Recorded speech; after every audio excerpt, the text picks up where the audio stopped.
Hey friends, first off, I want to say thank you to Element for sponsoring this video, and I will have more about that in just a little bit. In this video, I'm going to be sharing with you a recipe or more of a technique in order to get more fat into egg white bread. As with just about everything, we all need to figure out what macros work best for us, what amount of protein, what amount of fat. And one issue that some people have had with the egg white bread is that it's so low fat and so high protein that it doesn't fit in their macros if they're shooting for a super high amount of fat. Maria Emmerich's original recipe, which is what all of these recipes are based on, is basically 0% fat. It's almost all protein.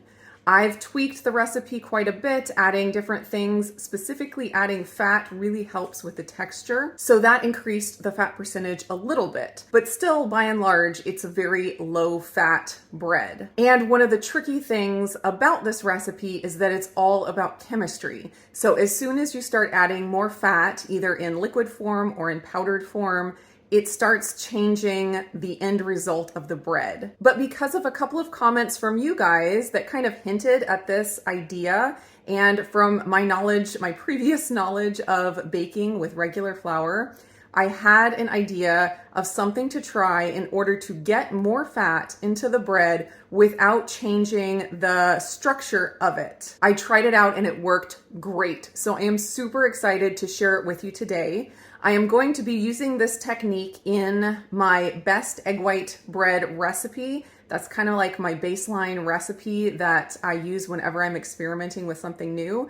But the technique is such that I expect it will work in just about any egg white bread recipe. So if you have one that is your favorite that you just want to increase the fat on, you might try this technique and see how it works out. So my best egg white bread recipe as written is sitting at 26% fat.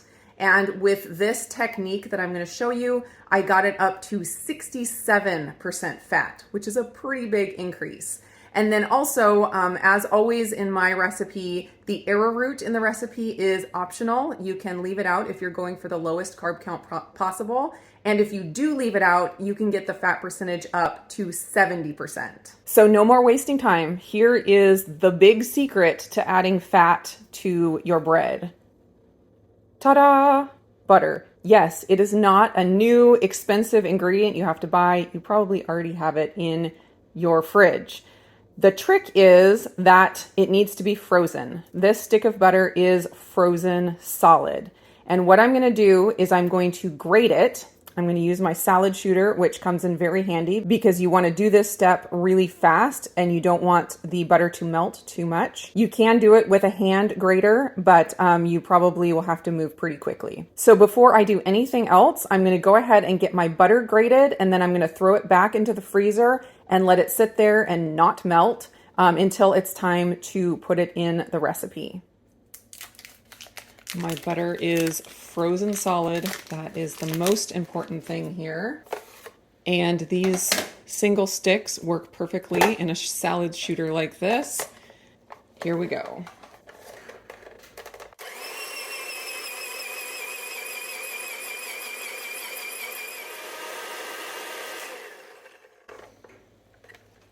Going to try to get all the pieces out of here, and then as quickly as possible, I am going to throw this back into the freezer to wait.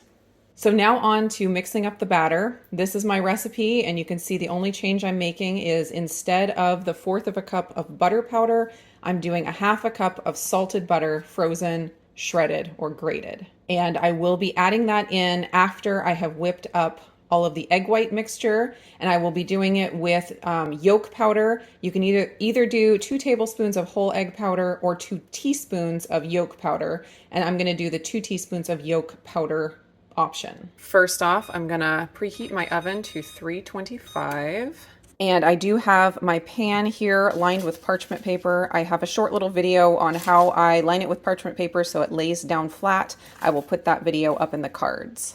Thanks again to Element for sponsoring this video. If you guys have watched me for a while, you know that supplementing with electrolytes has literally changed my life. They resolved my chronic heart palpitations and allowed me to sleep through the night without having to get up to go to the bathroom. So I'm super excited to partner with Element for this video to share with you their science-backed and delicious electrolytes. Each packet has 1,000 milligrams of sodium, 200 milligrams of potassium, and 60 milligrams of magnesium. No sugar, no color, basically all of the good stuff without any of the junk. This blend of electrolytes is perfect for athletes who are wanting to replenish lost sodium, but of course athletes are not the only ones who have to think about their electrolytes. Especially on a keto or carnivore diet, it is super important to replenish lost electrolytes. I definitely learned that the hard way early on in my journey, and Element is an absolutely delicious way to keep your electrolytes balanced. You guys know I love flavors and flavor options, and Element's flavors absolutely blew me away. They have classic fruity flavors like orange, raspberry, citrus, and watermelon, but they also have a chocolate salt flavor that is excellent in coffee. And for something a little extra spicy, they have a couple spicy flavors, lemon habanero and mango chili. Right now, Element is offering my viewers a free sample pack with any order. That's 8 single serving packets free with any Element order. This is a great way to try all 8 flavors or to share Element with a salty friend. Get yours at drinkelement.com/indigo. This deal is only available through my link, and you must go to drinklmnt.com/indigo. This special deal is open to new and returning customers, and Element offers a full money-back guarantee. Thanks again to Element for sponsoring this video, and now back to the recipe. First off, I'm adding 1 1/4 cups of water. That's 295 milliliters. Next is 1 teaspoon of gelatin. I use beef gelatin, but you can use any unflavored gelatin. Now I'm going to add in 100 grams of egg white powder. It's also called egg white protein powder or dried egg whites. They're all the same thing. Next is 2 tablespoons of arrowroot starch, arrowroot powder, arrowroot flour. Again, they're all the same thing.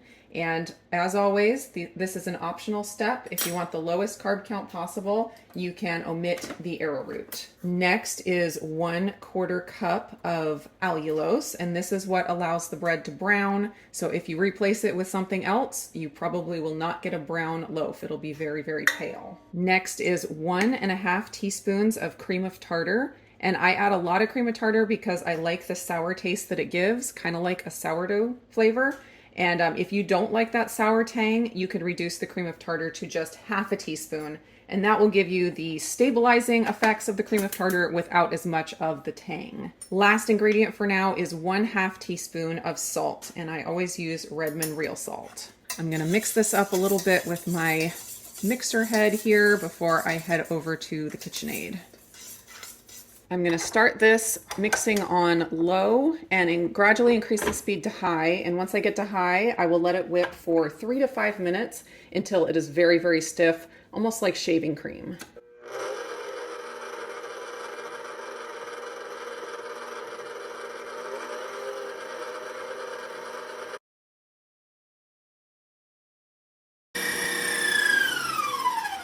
All right, that's about as thick as I want it. So now what I'm gonna do is I'm going to add in my 2 teaspoons of dried egg yolk, and then I'm gonna run to the freezer and grab my grated butter, throw it in, and just mix it on low as quickly as possible. I don't wanna whip it at this point. I just wanna get everything mixed through thoroughly. Just gonna turn this on the lowest setting. 2. Now I'm gonna run. And here is my grated butter. It looks like mozzarella cheese, which would also be delicious in this bread. All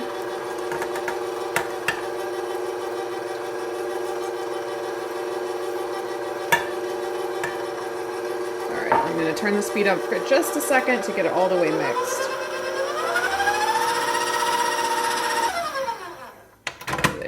That's looking pretty good. I'm just going to give it a quick mix with the spatula just to make sure everything got mixed thoroughly.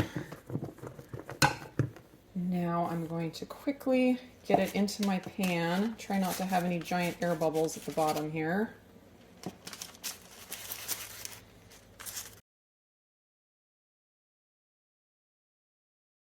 Okay, you can see all those little chunks of butter there, and you can also see that I put a full half cup of butter in this loaf and the batter didn't fall. Typically, if you add that much fat to this batter, either in powdered form or liquid form, it would be like pancake batter at this point. But because it was frozen, you can get away with adding a ton without the batter falling.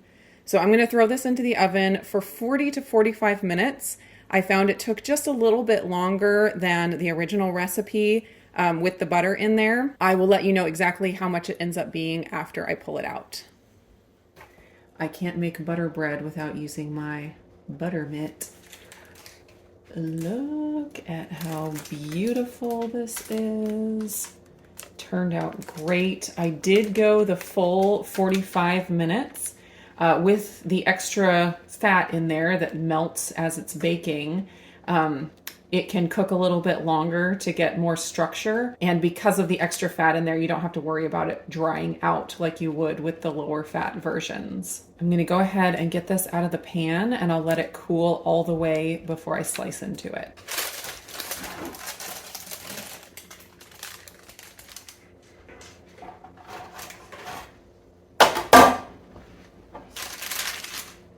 Look at how beautiful. I love it. One thing I was worried about when I first tried this was I thought that maybe as the butter melted while it was baking, that it wouldn't get absorbed into the bread and that it would like puddle and end up in the bottom of the pan. But as you can see, there is no puddle, so no worries there. The bread actually absorbed the butter quite well, and I was very, very happy with the end result.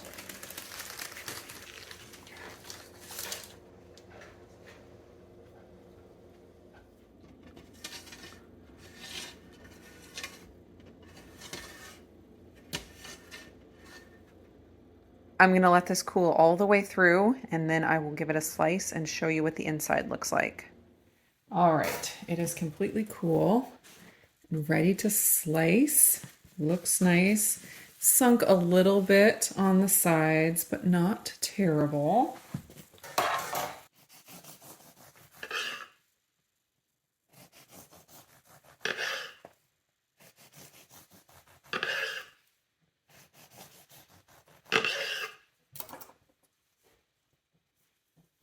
So you can see the inside texture is nice and airy, and those pieces of shredded butter, they gave even bigger holes where they were, and where they melted, you got some bigger holes in your bread, which is super nice. You can see by my hand that it is greasy, and after it sits in the fridge and is, you know, cooled off all the way, not just room temperature, it kind of hardens up a little bit.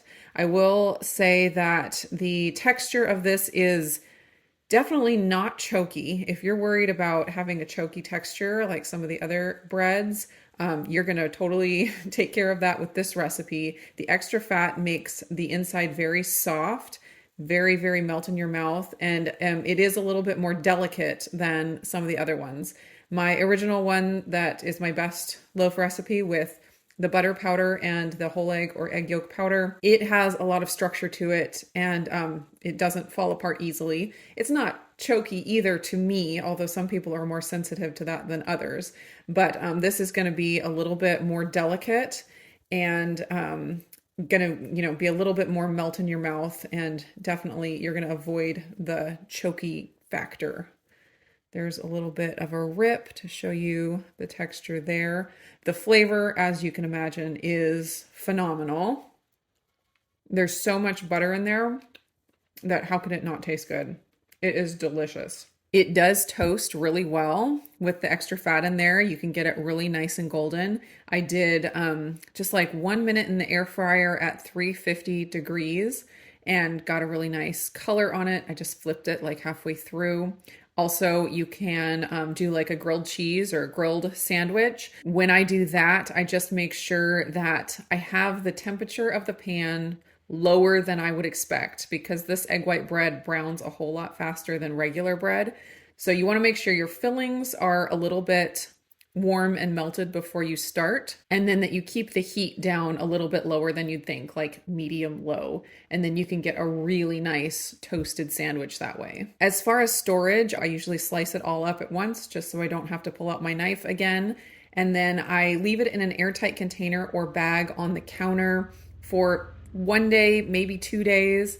If there's any left at that point, which there isn't always, I will transfer it to the fridge at that point, and then I can keep it in the fridge for another 2 to 3 days after that. I have kept it in the fridge for up to a week, but usually it's gone by then. So another thing about this technique, like I said, you could probably use it in most egg white bread recipes. I also like how it is very customizable depending on how much fat you want in your bread. For this recipe, I wanted to try to get as much fat into the loaf as I could. I probably wouldn't go more than the half a cup that I did. I think it would be too delicate at that point and not have enough structure to really work well. Since adding the frozen butter doesn't make the batter fall the same way as liquid fat or powdered fat, you can add as much as you want in order to get the macros that you're looking for. So I expect when I use this technique, I'll probably use about 1/4 of a cup or a half a stick of the butter grated, and I think that'll give a really good effect to the bread and also allow it to have, a good structure that I want. But of course, we all, get to decide what's the most important to us. So if what's most important to you is getting a super high